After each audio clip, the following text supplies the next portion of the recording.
강의 시작하도록 하겠습니다. 하반기 세 번째 강의, 여화 문명의 발굴과 동북아 문명의 재해석.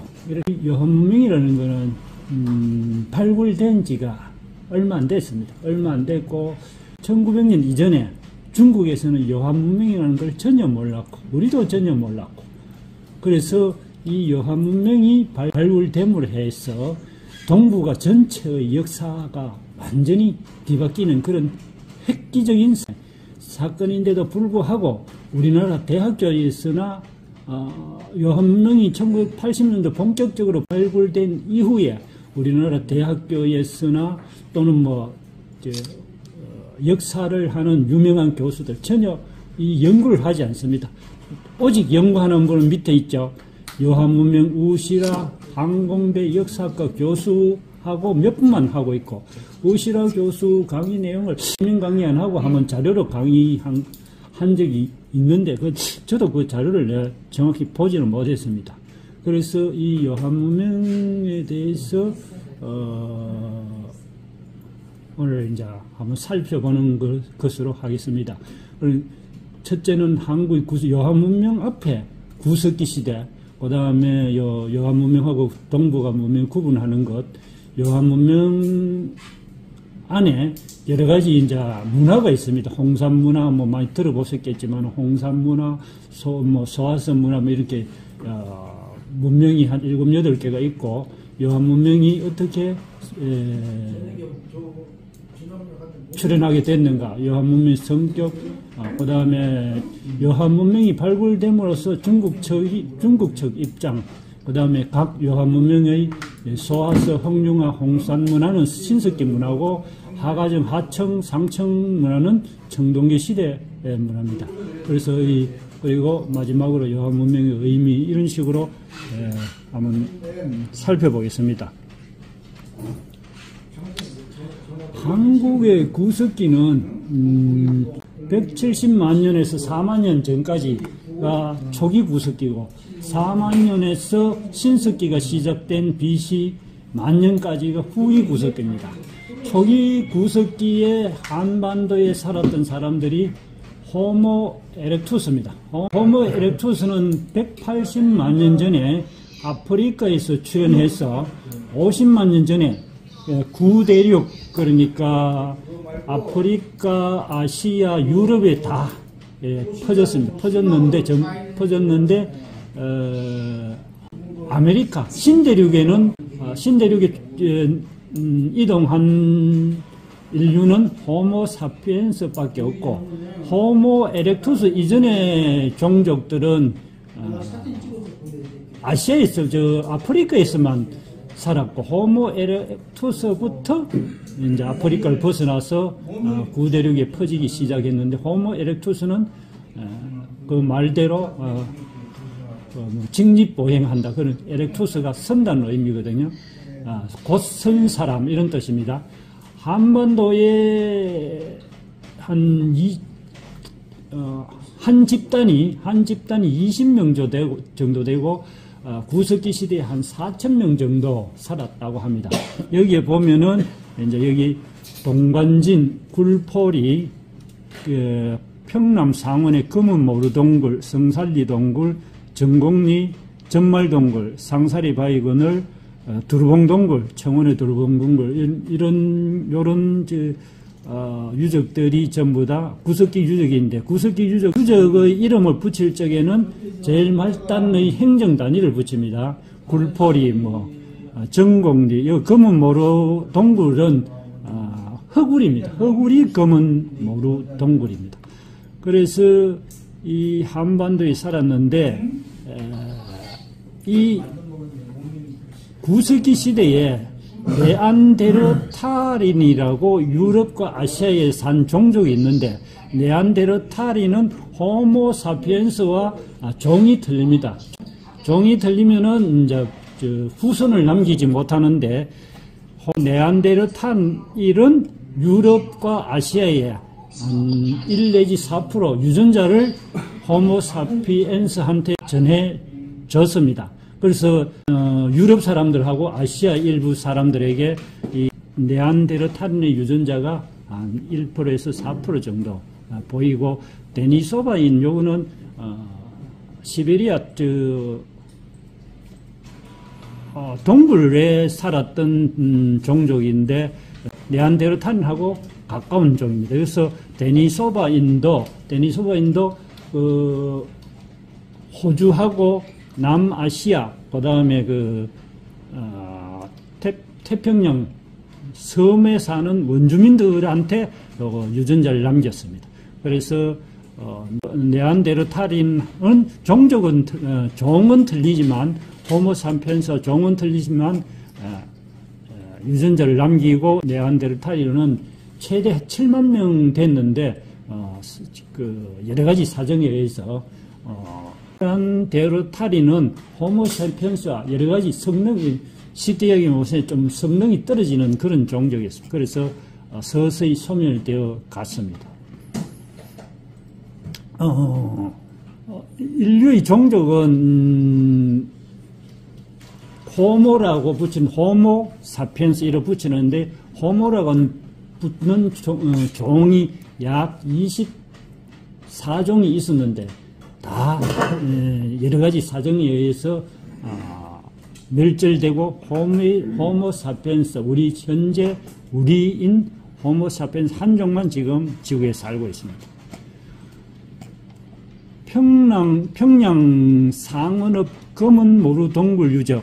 요 그림이, 여기가 검은 모루 동굴 유적입니다. 유적이고 요 강이 있고, 검은 모루 유적은 모루가 모퉁입니다. 흑우, 우가 모퉁이 우자인데 이 땅이 좀 검은 모양이죠.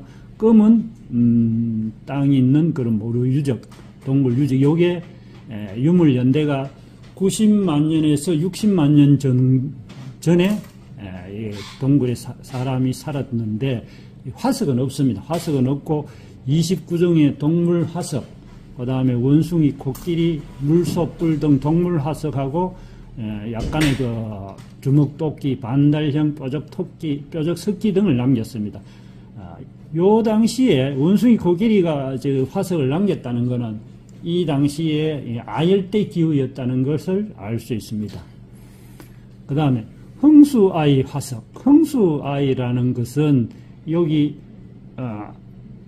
청주 청원의 두루봉동굴 근처의 석회암 지대에서 김흥수라는 사람이 이 화석을 발견했는데, 그래서 신고할까 말까 고민을 하다, 이 신고해버리면은 사업을 못하기 때문에 고민을 하다가 신고를 했는데, 여기 76년도에 조사를 해가지고 82년도쯤에 충북대 이용주 교수라는 분이 구석기 시대의 아이다, 이래가 4 내지 6세의 아이라고 해서 지금 이 그림이 중학교 역사부도 책에도 나옵니다. 책에도 나오는데, 문제는 2018년도 그 이전부터 이게 여러 가지 구석기 시대의 아이가 아니다, 맞다는 논란이 계속됐는데, 프랑스에서는 프랑스하고 우리나라 개국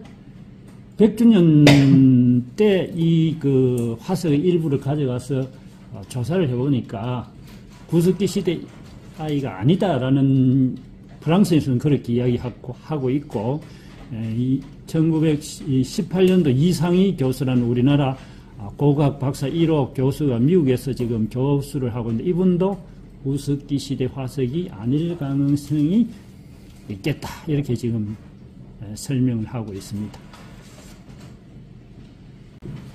구석기 시대 전에 살았던 인류에 대해서 간단히 살펴보면은, 원숭이하고 공통조상으로부터 내려와서 1300만 년 전에 오랑우탄하고 인류의 공통조상이 분리됩니다. 또 1200만 년 전에 고릴라하고 분리되고, 600만 년 전에 드디어 인간하고 침팬지의 공통조상에서 분리되고, 침팬지하고 인간하고 분리됩니다. 그래서 요 침팬지하고 가까운 보노보도 요때 같이 분리됩니다. 분리되고,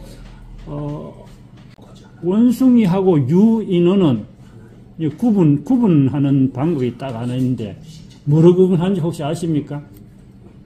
유인원, 원숭이 구분하는 거는 꼬리가 있느냐 없느냐에 따라서 유인원하고 원숭이 구분하는, 여기는 보면은 긴팔 원숭이 되어 있습니다.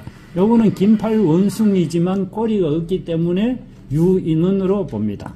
그래서 유인원하고 또 사람하고 구분하는 거는 제일 중요한 거는 직립보행이고, 그 다음에 뇌의 크기, 보면 다른 여러 가지 조건도 있지만, 손가락, 요거는 뭐를 나타내는지 혹시 아시겠어요? 네. 요거는 유인원나 사람의 손가락은 여기 작죠? 작으니까 이게 찝지를 못 하잖아요. 찝지를 못 하면은 도구를 사용 못 한다는 얘기입니다. 도구를 사용 못 하기 때문에 사람처럼, 그러니까 고도의 문화를 가질 수 없다는 얘기입니다. 사람은 여기 딱. 그래서 유인원하고 인간은 여러 가지 또 다른 차이도 있지만 이 세 가지가 큰 차이가 있습니다. 큰 차이 있기 때문에 인간하고 유인원이 틀린다라고 이야기할 수 있습니다.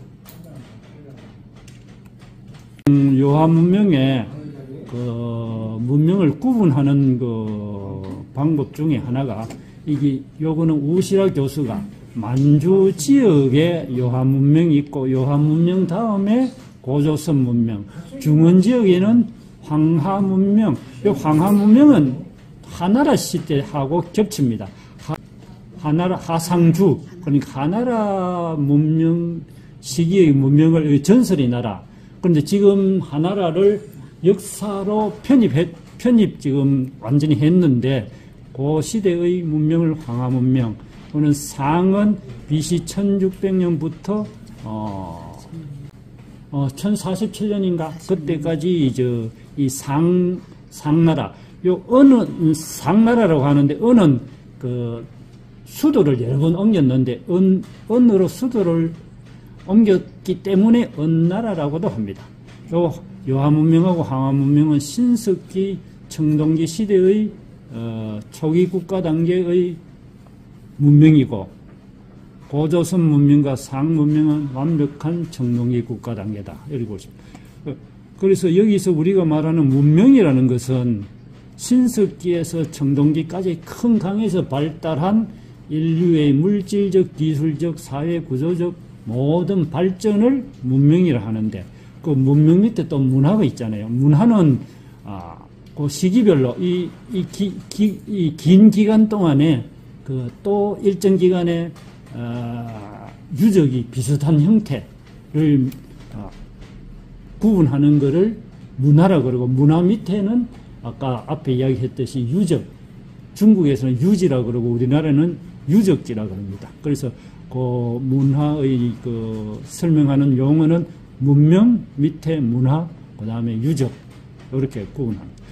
그래서 이 요하 문명은 BC 지금부터 9,200년 전에 요하 문명이 시작됐는데, 메소포타미아 문명, 이집트 문명, 인더스 문명, 황하 문명을 우리 어릴 때부터 많이 배웠잖아요. 요 4대 문명을 이야기한 사람이 토인비입니다. 영국의 역사학자 토인비인데, 토인비는 이 요하 문명을 몰랐기 때문에 4대 문명은 설명했지. 만약에 이 토인비가 아직 늦게 태어났다 그러면 이 요하 문명을 세계 최고의 문명이라고 했지 않을까, 그렇게 생각합니다. 그래서 사실은 이 메소포타미아 문명의 현재 주인공이 누군지 모릅니다. 누군지 모르는데, 중앙아시아에서 카자흐스탄 이쪽에서 내려간 사람들의 문명의 주인공이라고 하기도 하고, 이 메소포타미아 문명의 자기들 역사에는 큰 산, 검은 머리의 큰 산을 넘어온 주인공이다. 꼭 이야기하는 것은 큰 산, 여기서 큰 산이라는 건 파미르 공원 옆에 천산이 있습니다. 천산산맥 그러죠. 천산에서 넘어간 사람이기 때문에 아시아에서, 그러니까 우리 이 중국이나 이 고조선 쪽에서 넘어갔을 가능성이 있다. 그래서 요한 문명의 주인공들이 아마도 메소포타미아 문명을 건설했을 수 있겠다라는 그런 이야기도 하는 학자가 있습니다. 요한 문명은 아까 말씀드린 대로 크게 소하석, 황룡화, 조보구, 홍산문화, 소하연 문화, 하가점, 하청, 상청 이렇게 이제 요 지역이 바로 요한 문명의 발생 지역입니다. 발생 지역이고 여기 요 라인이 대흥 알령 산맥입니다. 이 라인, 이 산맥 왼쪽이 바로 몽고 초원이고 여기가 만점입니다. 요 구분하는 기준이 대흥 알령 산맥. 그리고 여기 만리장성, 이쪽이 만리장성하고 이 요한문명 구분하는 거는 연산산맥입니다. 연산산맥이고 여기에 요게 요하강, 여기에 대릉하, 여기는 잘 안 보이는데 난하, 그러니까 요하문명의 서쪽, 그러니까 서요하, 동요하라고 하는데 우리 요동이라고 그러지 않습니까? 이 서요하의 중심에서 발생한 문명이 바로 요한 문명인데 이 넓이가 엄청납니다. 저기 여기 요한 문명인데 아직 여기는 사막이기 때문에 발굴 안 된 게 어마어마하게 묻혔을 가능성이 있다라고 하는데 아직 이거는 발굴된 건 이쪽입니다. 이쪽 일부만 지금 발견됐고 그래서 요한 문명이 이렇게 발전하다가 BC 7200년에 발전하다 BC 3000년경에 오면은 대흥 알령 산맥이 갑자기 융기하기 시작합니다. 솟으니까 물이 빠지죠. 물이 빠지니까 이 사막화됩니다. 요 커얼친 산맥이 여기에 있습니다. 요게 커얼친 산맥이 남한만 한 면적인데 여기에도 요한 문명이 아직 발굴 안 된 요한 문명 아직 일부만 발굴된 것만 해도 엄청난 유적이 나왔는데 여기에 걸친 사막에 묻힌 이런 것이까지 발굴되면 어마어마할 걸로 보고 있습니다. 그래서 요한 문명이 BC 3000년경부터 쇠퇴해서 여기에 살던 사람들이 이렇게 동쪽으로 요동으로 오고 그 다음에 밑으로 내려가서 상나라, 은나라를 건설했지 않을까 이렇게 생각합니다. 그러면 왜 이 지역이 거대한 신석기가 시작되고 나서 바로 신석기가 BC 만년에 시작됐는데 만년에 시작되고 나서 한 3000년 지나서 이 요한 문명이 이제 발달하기 시작했는데 이 지역이 그 당시에는 요 라인까지 태풍이 올라갔습니다. 태풍이 올라가니까 많은 수증기를 머금고 여기에 비를 뿌렸기 때문에 요 지역이 농사짓기 아주 좋은 지역이 됐습니다. 그 6000년에는 여기 태풍이 요까지 올라갔고 지금 현재는 이까지 내려갔거든요. 그러니까 3000년경 3000년경에 이만큼 그러니까 요 라인까지 내려가니까 이제 여기 비도 적고 아까 대흥알련 산맥이 융기해서 이제 이 요한 문명이 쇠퇴하게 됐는데 그 당시에 BC 7000년경에 기온이 지금 현재 한국 중부지방하고 기온이 비슷했기 때문에 농사짓기에 유리한 그런 기후였습니다. 그래서 최초로 농사를 짓게 한 게 기장입니다. 기장, 조, 대마, 명아주 이런 이제 농사가 시작됐습니다. 그래서 이제 이 요한 문명을 어떻게 볼 것이냐. BC 7200년경에 형성된 인류의 시원 문명입니다. 아까 메소포타미아 문명이 3500년경 시작했는데 벌써 이거는 7200년경에 시작됐으니까 최초의 인류 문명이라고 볼 수 있고, 그 다음 이 지역에서 기장농사 제외 농민들이 사용하기 시작한 언어가 트랜스 유라시아 어족이라고 합니다. 옛날에 우리는 우랄 알타리아 어족이라고 배웠잖아요.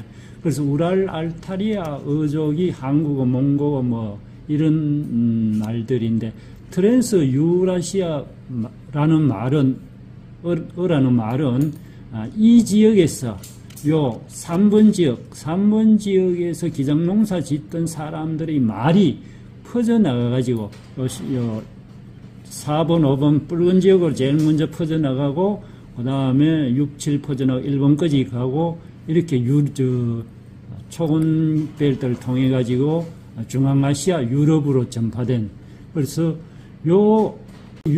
트랜스 유라시아 어족, 요 그림이 2021년도 독일 연구소에서 약 10개국의 전문가, 교인자, 이쪽 언어학자들하고 우리나라 교수도 한 3명 정도 참여했는데, 우랄 알타리아 어족의 모태어가 여기 3번 지역의 기정농사 짓는 사람의 말이라고 연구가 확정됐습니다. 그래서 이게 2021년도에 네이처지에 나온 내용입니다.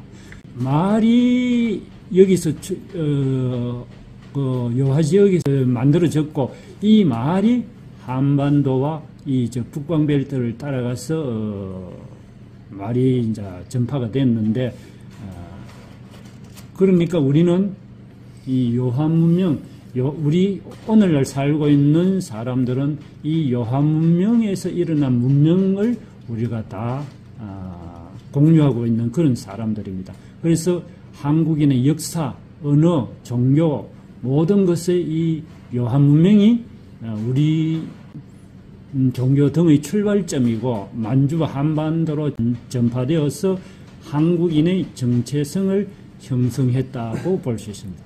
여기 이 요한 문명에서 여신을 숭배하는 신전, 적석총, 칠을 갖춘 석성, 유적, 그다음 비살무늬, 토기, 비파형동건 등 북방계통의 문화와 연결되는 이런 많은 유적들이 나왔기 때문에 이 요한 문명은 여기에 황하 문명과는 완전히 구분되는 그런 문명입니다. 그래서 황하 문명보다 훨씬 앞서고 함황 문명과는 완전히 구별되는 문명이라고 볼 수 있습니다. 그래서 트랜스 유라시아 언어는 아까 독일 연구소에서 연구를 해보니까 이게 이제 투르크, 몽골어, 퉁구스, 한국어, 일본어가 전부 다 트랜스 유라시아 어족인데, 여기에 파란 거는 퉁구스, 만주어 계통, 한국어, 일본어, 몽골어, 녹색 요게 티르크, 튀르크죠. 이 요하의 기장농사 짓는 사람들의 말이 퍼져서 98개의 다양한 트랜스 유러시아 언어를 만들었다라고 지금 현재 연구한 결과가 이렇게 설명하고 있습니다. 그래서 20세기 전에는 요한 문명을 전혀 중국에서는 모르고 만리장성 넘어는 우리하고 상관없는 오랑키다라고 이야기했는데, 20세기 이후에 갑자기 요한 문명이라는 게 떡 나타나니까 그때부터 중국 사람들 입장을 완전 돌변하기 시작했습니다. 그래서 요한 문명은 20세기 일본인에 의해 알려지기 시작하면서 1980년 본격적으로 발굴되기 시작했는데, 1931년도에 일본이 만주 사변을 일으켜가지고 이 요한 문명 지역을 점령을 하고 이 지역에 조사를 하고 이렇게 해서 일본인들이 알려지기 시작했고, 1980년대에 본격적으로 발굴되어서 1995년경에 요한 문명으로 정식 이름 명명하게 됐습니다. 그래서 이 요한 문명이 이제 발굴되고 나니까 중국은 20세기 전에는 만리장성 바깥은 오랑캐 문명이라고 했는데 또 나타나니까 이 요한 문명을 중국 문명으로 편입하기 위해서 국가 공정으로 추진했습니다. 공정이라는 말은 우리나라식으로 하면 계획인데 이건 완전히 왜곡. 자기들 요한 문명의 역사를 자기들 역사로 편입시키기 위한 왜곡하고 조작하는 그런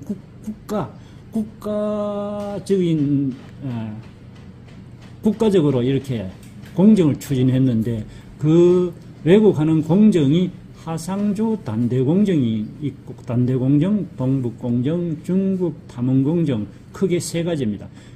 요한 문명을 중국에 편입시키기 위해 중국의 역사 상고사를 확장시켰습니다. 그래서 이 상나라의 멸망까지는 역사 기록에 있는데 상나라가 언제 만들어졌는지 하나라가 언제 만들어졌는지에 대해 가지고는 이때까지는 요한 문명 발견되기 전까지는 관심이 없었는데 이 요한 문명이 발견되니까 요한 문명하고 BC 7200년하고 이게 맞추려고 그러니까 중국의 역사를 끌어올려야 되잖아요. 이 중국의 역사를 억지로 상고시대로 끌어올린 국가 공정을 하상조 단대공정이라고 하고, 그 다음에 만주 동북 삼성은 연영성, 길림성, 해룽장성, 요 만주 삼성인데 여기에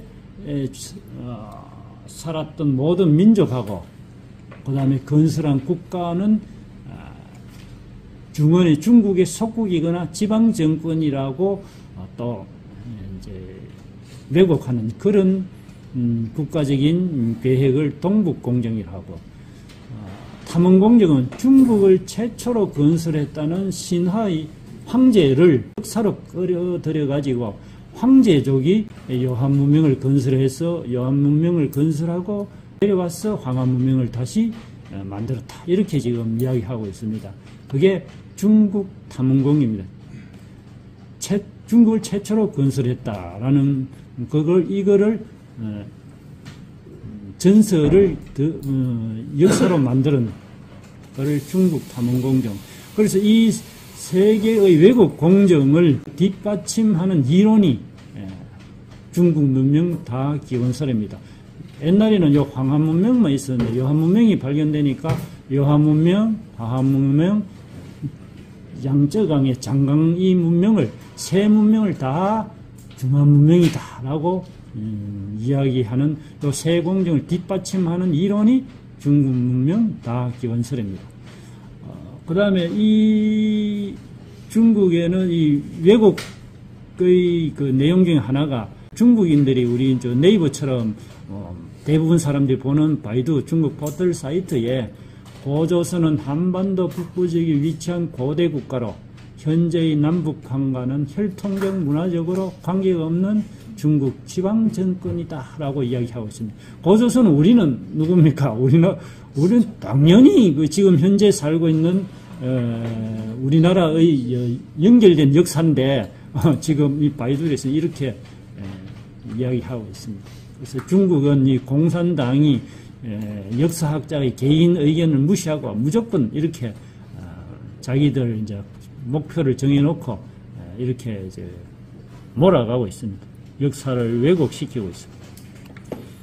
그래서 요한 문명 속에는 대략 이렇게 크게 몇 가지 나누는데 요한 문명의 고고 문화 특징과 한반도의 관계, 요한 문명 지역 고고학 연포에는 제일 먼저 BC 7000년경에 시작된 게 소하서 문화를 이어받아서 개성 발전시킨 게 홍룡화 문화, 부하문화, 부하문화는 얼마 기간이 안 되는데 부하문화, 홍산문화, 이 홍산문화가 우리하고 가장 관계 깊은, 그래서 이 요한 문명의 꽃이라고 하는 게 바로 홍산문화입니다. 요거까지가 신석기 시대 문화고, 그 다음에 하가점 하청문화, 하가점 상청문화, 여기에는 고조선하고 시기가 비슷한 그런 시기였습니다. 그래서 청동기 문화 이렇게 나누고 있습니다.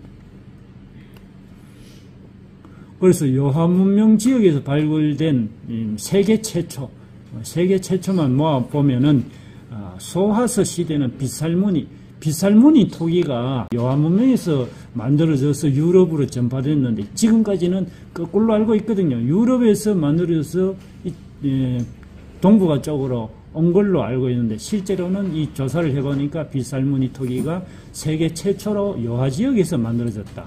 그 다음에 흥룡화 시대의 적성묘가 이것도 세계 최초로 적성묘, 토강 적성묘, 석관 적성묘, 이 적성묘가 이 요하 문명에서 발생했다. 그리고 신석기 시대 부하 문화에서는 복골, 주나르시 점치는 그런 그 뼈로 점치는 것, 이걸 복골이었습니다. 이 복골 문화도 이 동북아 최초의 복골 문화도 이때 여기에서 나왔고, 홍산 문화에서는 계단식 적석총, 바로 홍산 문화에서 그때 최초로 발생했습니다. 그래서 적석총, 계단식 그 피라미드형 적석총, 저기 이집트에 발생한 그런 피라미드도 있지만 여기서 피라미드형 계단식 적석총이 세계 최초로 만들어졌고, 그다음 청동기 시대 하가점 하청 문화에는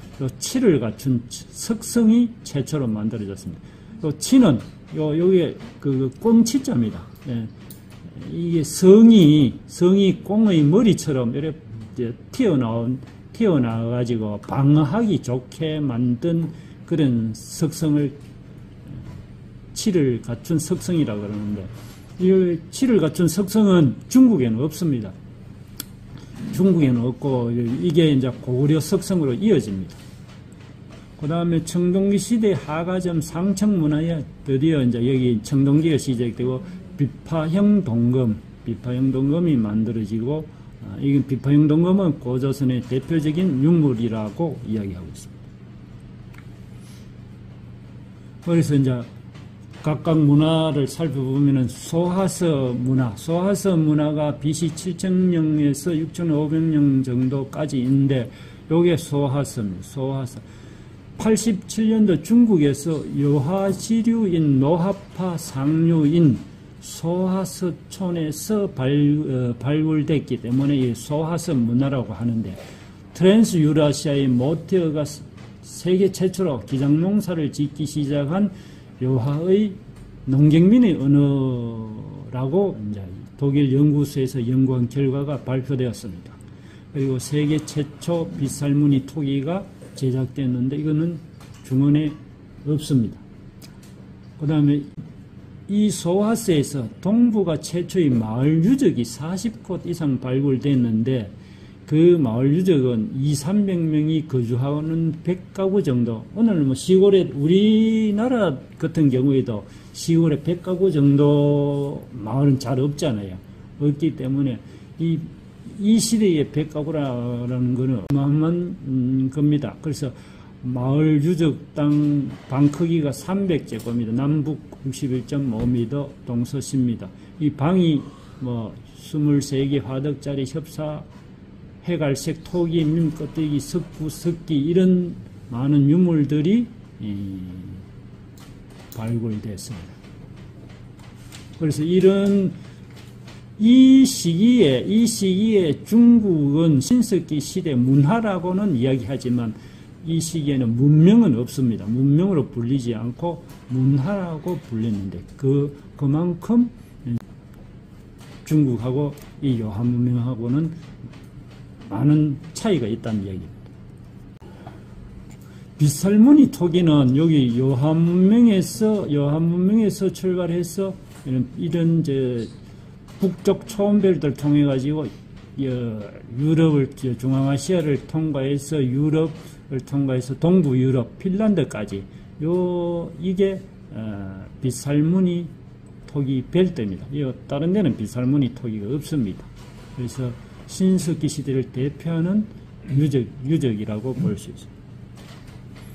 그래서 빗살무늬 토기는 요게 소하서 문화 토기입니다. 여러 가지 무늬가 많죠. 예. 요 소화서 문화 이 토기하고 요 소화서 문화를 이어받은 흑융화 문화 토기하는 이제 약간 세련됐습니다. 세련됐고 요거보다 이 토기가 얇습니다. 얇다는 것은 더 발전된 토기라는 것을 알 수 있습니다. 요 이제 춘천 무남리에서 요 무남리는 속초 조금 위에 올라가면 무남리가 있는데 BC 5200년경 그러니까 흑융화 시대하고 비슷한 시기에 이 무남리 춘천 무남리 유적에서도 빗살무늬 토기가 이렇게 나왔습니다. 그래서 소화서 문화 토기하고 별 차이가 없습니다. 이것은 무슨 의미냐 하면은 요한 문명이 한반도에 전체적으로 퍼지는 전파된 그러니까 한반도와 요한 문명은 연결되어 있다라는 것을 알 수 있습니다. 두 번째, 흑융화 문화. 흑융화 문화는 소화서 문화 다음으로 BC 6200, 5200년도에 1982년 내몽고 적봉시 오항기 흑융화촌에서 최초로 발굴됐습니다. 여기에는 세계 최초의 옥귀걸이가 발굴됐습니다. 옥귀걸이를 옥결이라고도 보통 부르는데 100여 점의 옥귀걸이가 발견됐고 요 옥귀걸이는 여기가 요동반도 요 남쪽에 수암이라고 있는데 여기서 나는 옥을 가져가 가지고 만들었다는 얘기입니다. 그리고 동부가 최초의 환호마을 유적이 150가구 5,600명이 살았던 150가구의 환호마을 유적이 발굴됐습니다. 환호라는 것은 이게 해자입니다. 해자. 짐승들이 마을 사람들을 해치지 못하게 도랑을 내어서 이 도랑을 내어서 동물들이 못 넘어오게 그렇게 만든 마을 유적입니다. 그 다음에 세계 최초의 기장, 조, 대마 등을 재배했고 이 대마를 이용해서 최초로 치아를 수술한 흔적도 발굴됐습니다. 동부가 최초의 적석청도 발굴되었고 동부가 최초의 석인상도 나왔습니다.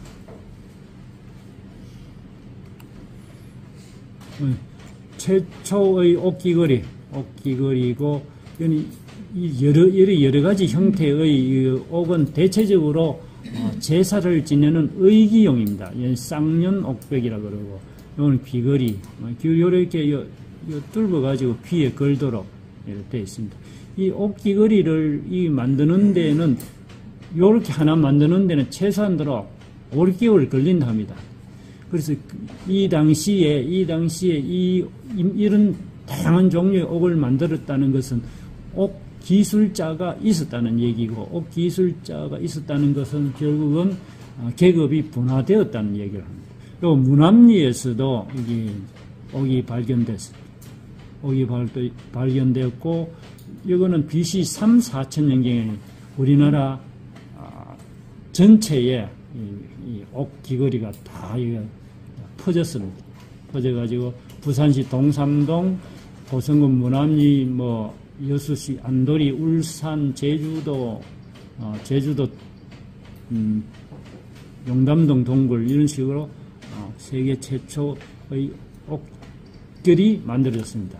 그래서 옥은 만주하고 우리나라하고 일부 지역에서만 사용해 유럽에는 옥을 잘 이런 옥 유적이 나왔다는 것은 그렇게 많이 없습니다. 거의 없습니다. 동부가 최초의 한옥마을 유적인데 150가구 정도 되는데 여기 다 이제 마을 방입니다. 방을 진짜 만든 흔적이 요게 한옥입니다. 요게 한옥고 이렇게 아파트처럼 탁탁탁 이게 정렬해서 이렇게 이런 유적이 중국에는 이 시기에 그 마을 유적이 있어도 몇 가구 안 되는데 이렇게 계획적으로 엄청난 이런 유적이 4, 50군 많이 발견됐습니다. 4, 50군데 그만 발견되고 지금도 계속 발굴하고 있습니다. 이 비슷한 이건 한참 후대겠죠. 비슷한 시기에 후대의 울산, 울주 금단리 유적 또 이 환호를 두른 마을 유적이 울산에서도 발굴됐습니다.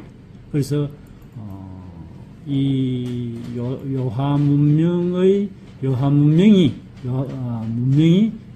한반도 전역으로 전파되었다는 것을 알 수 있습니다. 세계 최초의 재배 기장초가 이 당시에 발견됐는데 대마, 맹아주 등도 발견됐습니다. 1500알 중에서 기장이 90%, 조가 10%. 근데 유럽보다 옛날에는 이게 기장이 유럽에서 먼저 재배했다고 알려졌는데 실제로 조사를 해보니까 유럽보다 2700년 앞섰다고 지금 알려집니다. 여기서 요게 조고 요게 기장인데 홍융화 문화 유물에서 발견된 기장조입니다. 그리고 요거는 2012년도에 이 세계 최초의 기장하고 조를 재배했다는 것을 유엔에서 식량농업기구가 인정을 해가지고 농업문화유산으로 지정했습니다. 조금 전에 대마를 재배했는데 세계 최초의 치아 수술 흔적입니다. 요 아래턱에 구멍이 뚫혀 있죠. 여기에 수술했습니다. 요것도 수술, 아래턱, 요는 위턱인데 이렇게 수술했는데 수술 마취를 해야 되지 않습니까? 마취를 해야 되는데 대마를 재배한 걸로 봐서 대마로 이게 마취를 하고 그 다음에 대마로 옷감도 만들고 그렇게 했지 않겠느냐. 그 다음에 마취제로 술, 광대버섯, 여기 독버섯인데 마취하는 효과가 있는 모양입니다. 이런 것을 사용해서 치아를 수술한 흔적입니다. 동부가 최초의 적석총입니다. 이게 이제 백음장한 유적지라는 데고, 토강, 그러니까 땅에 바로 흙을 파고 바로 이제, 시신을 묻는 게 토강묘입니다. 토강 적석총. 바깥에는 돌로 쌓아서, 쌓은 게 토강 적석묘고, 요거는 석관, 적석총이 이런 형태라는 것을 알려줍니다. 요건 석관, 요는 돌로 시신을 묻고 다시 흙을 덮고 위에 돌로 쌓은 게 석관 적석묘 석총입니다. 요 내부에 전부 다 돌로 되어 있죠. 이거는 바깥에 돌로 이래 무덤을 덮은 흔적입니다. 동부가 최초의 석인상, 이 사람 눈을 이제 조금 들어가게 했고, 이게 이제 요철 튀어나오게 하고 들어가게 하고 이래서 석인상을 만들었는데, 이 석인상은 다산과 풍요를 상징하는 모계사의 여신과 조상신입니다. 조상신인데 요새 우리 제주도 가면 하루방이 있지 않습니까? 하루방이 아마도 이 석인상에서 장성 이런 그 문화가 석인상에서 출발했지 않겠느냐 봅니다. 그 다음에 부화문화. 부화문화는 5200에서 5000년 이제 연결하는 그런 문화이기 때문에 유물하는 이유는 계속 이 부화문화에서도 발전했고, 특징적으로 나타난 것은 동부가 최초의 복골이 이때 나타났답니다. 동물의 견갑골, 다리뼈, 발굽 또는 거북이나 자라 배껍질 구워서 점을 치는데 사용 뼈를 복골이라 합니다. 요거는 은나라 시대, 은의에 요는 천공을 했죠. 요거는 천공을 안 하고 천공을 해서 구멍을 뚫어서 점을 쳤고, 요 부화문화의 복골 문화를 개성한 게 여기에 상나라, 은나라 시대 때의 복골 문화입니다. 부화는 여기가 적봉인데, 홍산이라는 적봉이나 똑같습니다. 여기는 내몽고입니다. 내몽고, 여기에서 이 부화 문화가 발생했다는 얘기입니다. 홍산문화입니다. 홍산문화는 이제 이 요한문명의 꽃이라고 합니다. 그래서 정기는 신석기, 후기는 요게 청동기 시대에 이제 시작되는 그런 시점입니다. 20세기 초부터 발굴하기 시작하여 1955년도에 홍산문화로 명명을 했습니다. 동부가 최초의 동석병룡시대. 이때 이제 청동기로 넘어가기 전에 동을 사용해서 귀걸이를 사용했기 때문에 동하고 석, 동석병룡시대라고도 이야기하는데, 이때 여신상, 이제 드디어 여신상이 나타납니다. 여신상 사당과 천단이 발굴되고 삼청 피라미드 적석총이 나타나기 시작합니다. 홍사 이 시기에 우리나라의 일부 일처제가 확립됐다고 봅니다. 그 무덤에 남녀 한 쌍의 인골이 있는 걸로 봐서 일부 일처제 제도가 확립된 게 아니냐라고 보고, 그 다음에 두개골을 변형한 우리나라 부여나 옥제 이런 데 편두 풍습이 있는데, 편두 풍습이 홍산문화 시기에 나타났다고 볼 수 있습니다. 그래서 옥을 만드는 장인, 그 다음에 석장인, 이런 직업이 분화됨으로써 이 시기에, 홍산문화 시기에 6 내지 7, 7계급이 발생해서 후기에 초기 문명 단계로 들어갔지 않느냐, 이렇게 봅니다. 그래서 초기 문명 단계의 그 당시 단계를 군장국가라고 합니다. 군장국가. 그러니까 완전히 고대 국가가 형성되기 이전에 몇몇의 부족장들이 군장을 하나 뽑아서 그 사람에게 이 부족 간에 그 조정하는 역할, 그런 단계의 국가를 군장국가라 하는데, 이 군장국가가 나중에 고조선의 건국에 영향을 미쳤다고 볼 수 있습니다. 요게 내몽고 적봉시, 적봉이 바로 홍산입니다. 이 적봉은 나무도 없고 완전히 붉은 돌로 되어 있는 산입니다. 산. 그래서 홍산문화에서 최초로 발굴된 게 처풍식 하는 게 적봉시입니다. 요 홍산, 요는 내몽고고, 여기 그 다음에 유명한 게 지금 세계적으로 주목받고 있는 게 우하량 유적인데, 차오양시, 조양시에서 홍산문화의 유적들이 많이 발굴되고 있습니다. 그래서 요거 우하량 유적이 있는 차오양시는 요녕성입니다. 그래서 요녕성 여기하고 적봉시하고 홍산문화를 두고 서로 이제 자기들 홍산문화의 주류가 자기들이다 하고 지금 경쟁하고 있습니다. 여기에 국가적인 단위의 박물관들 만들고 여기도 만들고 서로 경쟁하고 있습니다. 그래서 우하량 유적이 있는 차오양시, 최초로 홍산문화 발견된 곳이 적봉입니다. 그래서 홍산문화라고 이야기하고 있습니다. 그래서 우하량 유적지에서 발굴된 여신상과 적석총입니다. 여신묘에는 5, 6 여신상이, 요 여신상에 여기 눈에는 여기 잘 안 보이는 청옥을 박아서 여신상을 이렇게 만들었습니다. 여기 발굴될 당시의 여신상이고, 여기는 여신상의 발입니다. 이거는 여신상도 여러 종류의 크기가 사람 크기, 한 배 크기, 3배 크기까지 있는데, 여기는 그 크기에 따라서 A컵, B컵, C컵입니다.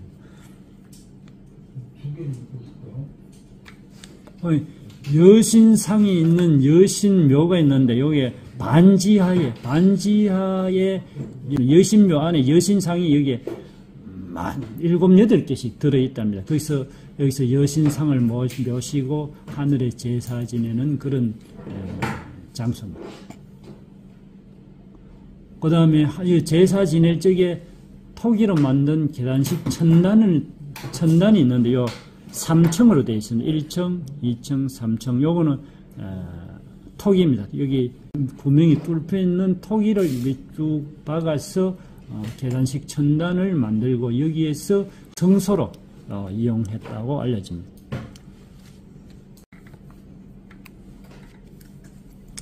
그래서 우하량 유적지에서 발굴된 여신산 천단인데 여기에 여신상이 있고 적석총인데 여기 3층 적석총이 많이 있지 않습니까? 그래서 이 지역은 주거지는 없습니다. 주거지는 없는 걸로 봐서 제사를 지내고 여신묘를 이제 무덤이 있는 그런 성소라고 보여집니다. 그래서 여기에 천단이고 여기는 적석총입니다. 이거는 우하량 유적지 이재준선이 보는 이 거대한 위에 천장을 만들어 가지고 이렇게 보관을 하고 있습니다.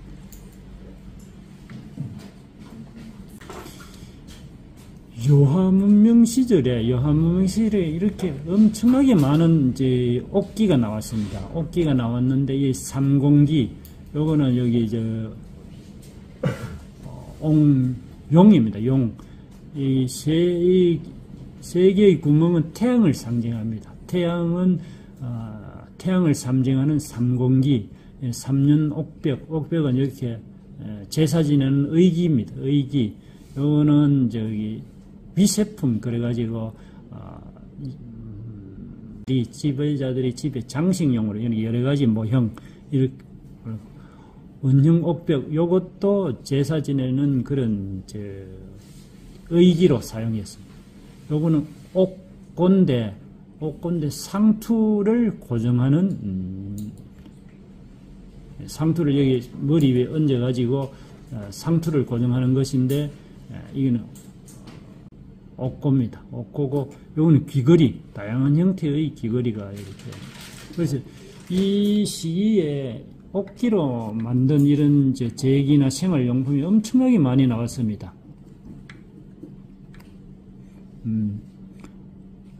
아까 요 앞에 나온 옥고 이런 귀걸이고, 요거는 용으로 옥기로 만드는 모양입니다. 이거는 옥저룡은 멧돼지 모양을 만든 옥기입니다. 우하량 유적지 제2지점에서 사람이 죽은 시신에서 이렇게 요거는 옥관, 머리에 쓰는 옥관 여러 가지 옥귀걸이하고 여러 형태의 옥기가 매장된 이런 무덤인데, 이걸로 봐서 이 사람은 아주 지배층, 높은 지배층에 해당된다고 볼 수 있습니다.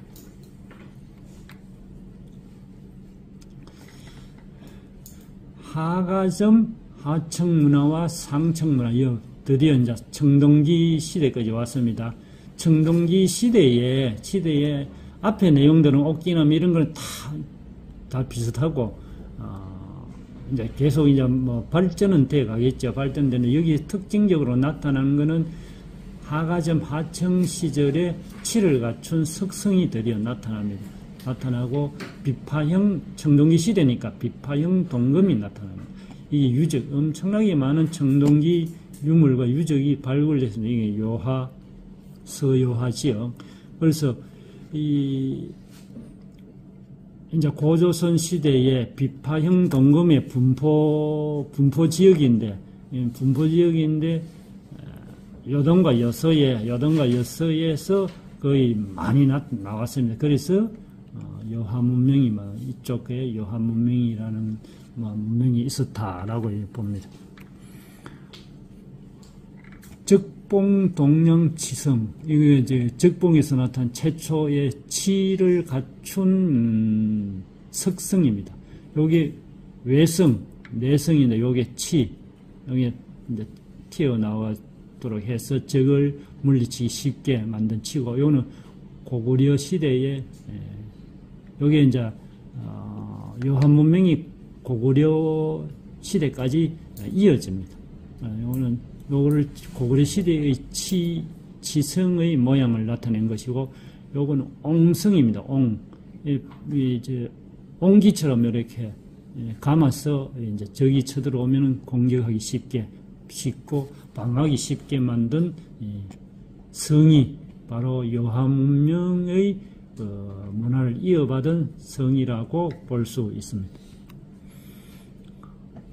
그래서 비파형 동금이 이제 하가점 하청 문화, 상청 문화에서 나타나는데 이 비파형 동금입니다. 비파형 동금이고, 비파형 동금을 든 장군의 모습, 당군의 모습이 이런 모습이 아닐까라고 이제 이야기합니다. 투구, 갑옷, 청동, 단추 전부 다 이게 다 청동으로 만든. 그래서 청동으로 무장한 인물상을 중국에서 이렇게 만들었습니다. 그래서 만든 것을 보여드립니다.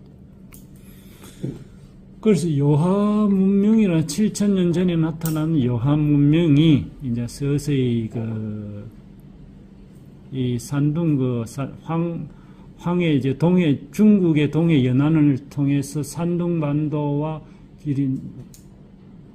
양쯔강을 통해서 베트남까지 이렇게 문명이 이제 전파되고, 한반도로 전파된 문명이 일본으로 건너가고, 이쪽 장강 쪽의 문명이 일본 쪽으로 연결되는 우시라 교수가 요한 문명의 벨트라고, A 벨트라고 이렇게 한 내용을 한번 이제 가져와 봤습니다. 그래서 이 요한 문명은 아까도 말씀드린 것처럼 이 남쪽 중국의 동해안 쪽으로 이렇게 문화가 전파되고, 나중에는 이렇게 중원 문명으로 전파되어 가지고 용문화라든지 옥기 문화라든지 지금 현재 중국에서 요한 문명에서 다 발생해 가지고 중국 쪽으로 전파되었다고 볼 수 있습니다. 이제 마지막 결론 부분에 우리는 요한 문명을 어떻게 바라볼 것인가? 그래서 이 요한 문명은 세계 최고이고 동북아 모든 문명의 뿌리인데, 우리의 시각으로 고대사를 재편하여 고조선의 연관성을 확보해야 될 필요성이 있다. 지금 현재 역사학계에서는 이 요한 문명에 대해서 전혀 연구를 하고 있지 않습니다. 그 원인은 이병도를 중심으로 하는 일제 식민 사학자들이 아직까지도 우리 역사학계에 상당한 뿌리를 형성하고 있습니다. 그래서 이 요한 문명에 대해서는 고대 문명을 고조선 문명을 부정했기 때문에 요한 문명은 연구할 수가 없는 거죠. 일부 우시라 교수나 일부 교수들만 이제 요한 문명을 지금 연구를 하고 있는 그런 형편입니다. 그래서 한국인의 문화, 역사, 언어, 종교, 예술 등의 정체성이 요한 문명에서 출발을 했다는 것을 인식하고, 그래서 우리는 세계 최고의 문명을 가진 뛰어난 민족이다. 자부심을 가질 필요가 있다는 이야기입니다. 그래서 중국의 역사 공정에 대항해서 세계에 알림으로써 한민족의 자긍심을 높일 필요가 있다. 그것이 바로 요한 문명이 우리에게 전해주는 의미라고 볼 수 있습니다. 이상 마치겠습니다. 감사합니다.